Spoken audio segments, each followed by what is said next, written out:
Well, hello and welcome to another video. It is, well, let's see here. It is Monday the 26th, and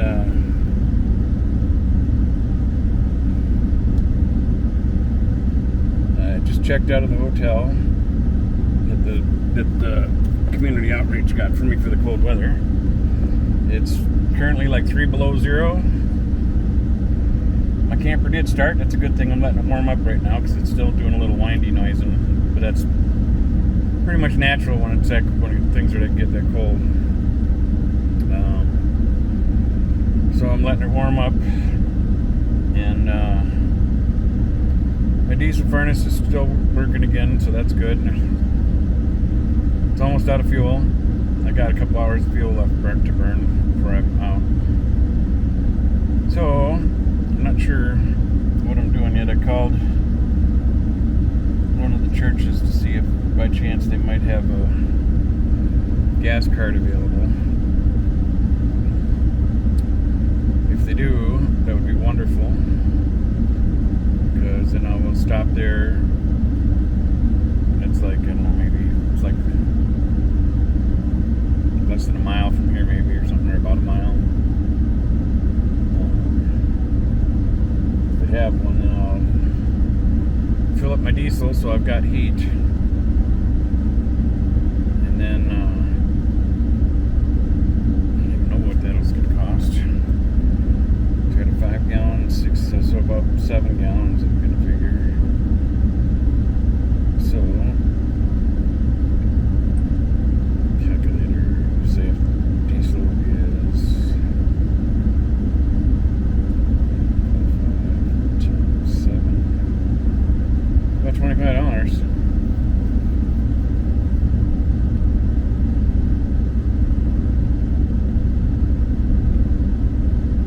So it's going to cost me $25 to fill my diesel.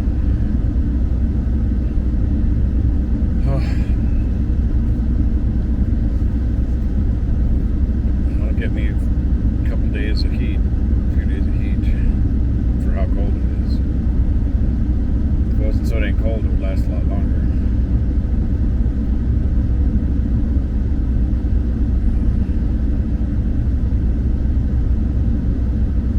Kind of crazy. I was just talking to God about how, while I was packing up in the room, getting ready to come out here, how even though I get stressed out about this stuff, it's amazing that I've made it this far. And it is and it isn't. It isn't amazing because of God. Because God can do anything. He can make anything happen. And He told me that for me not to worry, He'd provide, and He's been doing that. And I haven't been worrying as much as I would have in the past, but I still worry. I'm sorry to tell God I'm sorry I worry, that my faith isn't 100%. I still stress out because I know everything's going to be okay and it's all going to work out. I just don't know how long it's going to take or whatever, so there's all that stress in between.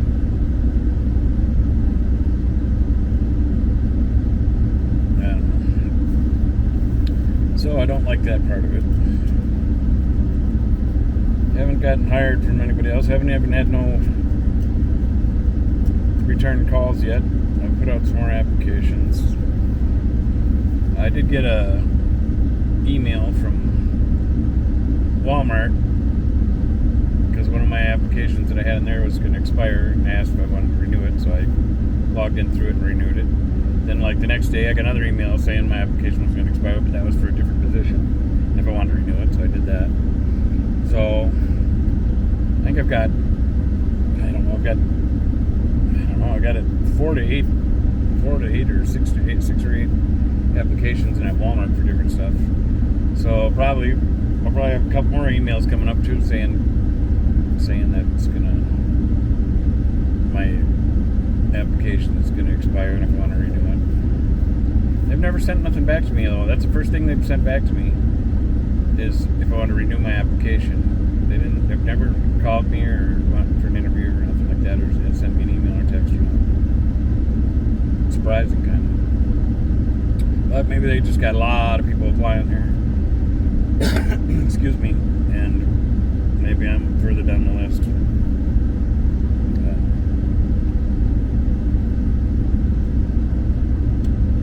But part of it too, I really believe that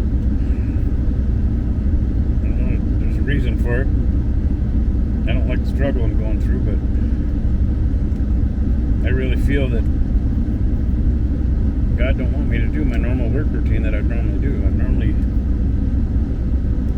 get another job and just start busting away at it, And part of my weakness there is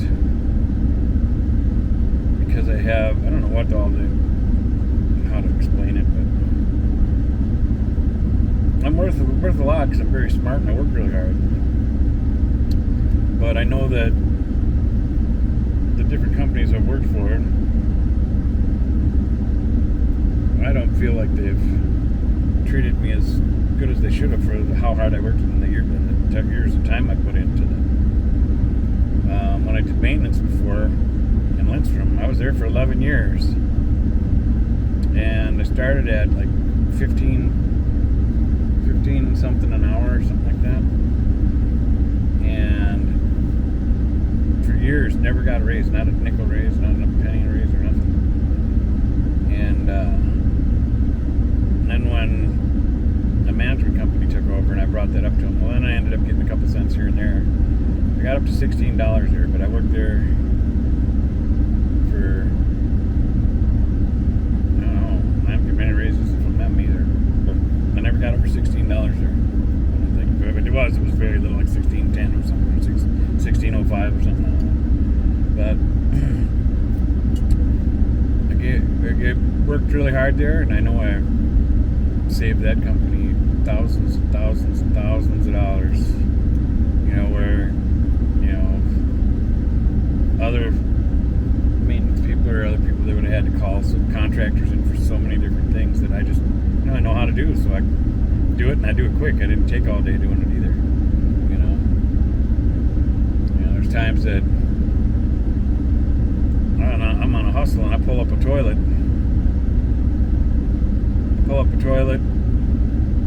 Clean and scrub the wall behind it, paint it. So that way while the toilet's out, it's a perfect time to paint that wall and get it new, and get it painted, get the floor cleaned up, a new wax ring in, and get the toilet back down. And I did it all in like 15-20 minutes, I just was prepared ahead of time, I got all the things I needed. I knew what I was all the jobs, everything I was going to do, so I just, got all the tools ready that I'd need for pulling the toilet and stuff. I got my paintbrush, roller, tray, all that stuff ready. Got my paint mixed and stuff ready to rock and roll. And then just bang, went at it, So, I could be pretty efficient that way. One time I did maintenance, this is years ago, at this other property. That one was tough too because they own multiple properties. So we'd get a rotating pager that we'd get every once a month, every month and a half or something like that. 2 months if we had enough maintenance guys to rotate through. But when you're on call for over 3,600 and some units. And so that's 3,600 and some families that when you're on call for a week straight, that during the daytime hours, the maintenance guy that's at each property takes care of calls. But after the office closes, all the units are yours for the night. If anybody has a leak that springs or a toilet that plugs or something or whatever, or their furnace or their heat quits working and the zone valve's out or something. So you were busy. When you got that pager, it was going to be a busy week for you. And but anyway, so because we had so many properties and stuff, well, a lot of these buildings were old. They're built in like 1965 and stuff, or 68.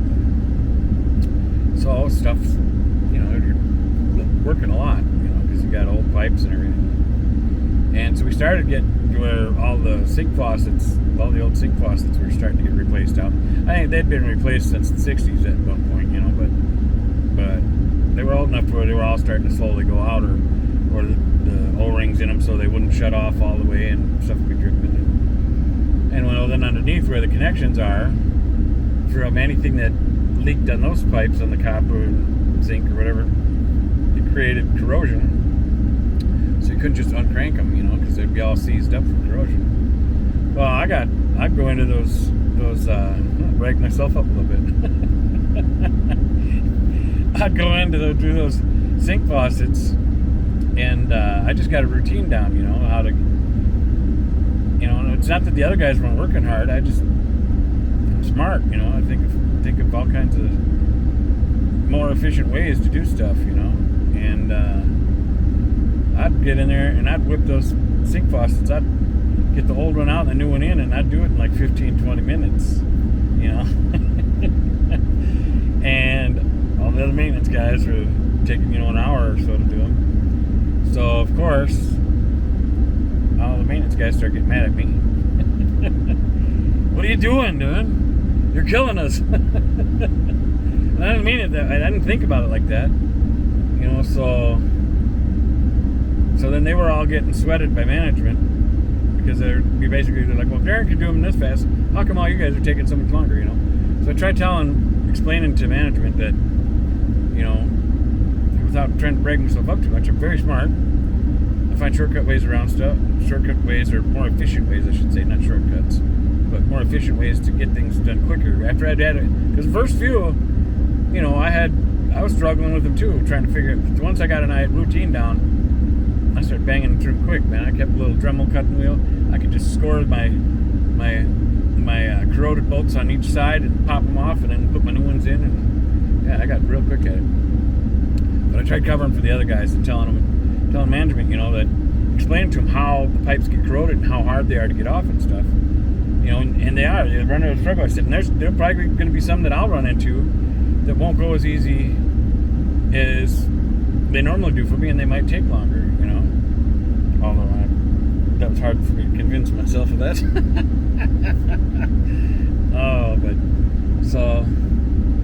So I got mean mugged, or a lot of the maintenance guys were getting on me about it because, they were catching heat because I was really hustling, and putting the pressure on them. So then once so many different maintenance guys started really kind of bumming out on me, I had to slow down, I had to start meandering more.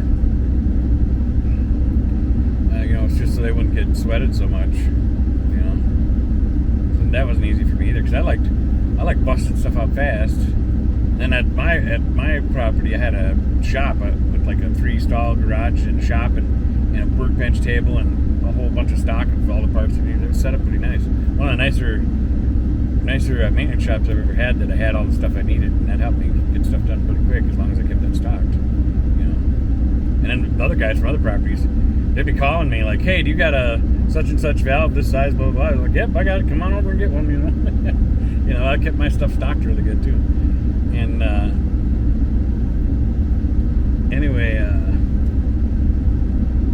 there's that word sneaking in on me.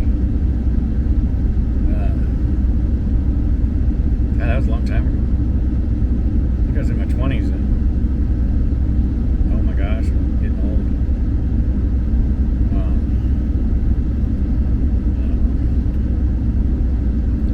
Well, that happened to me at the foundry too. When I first started at the foundry,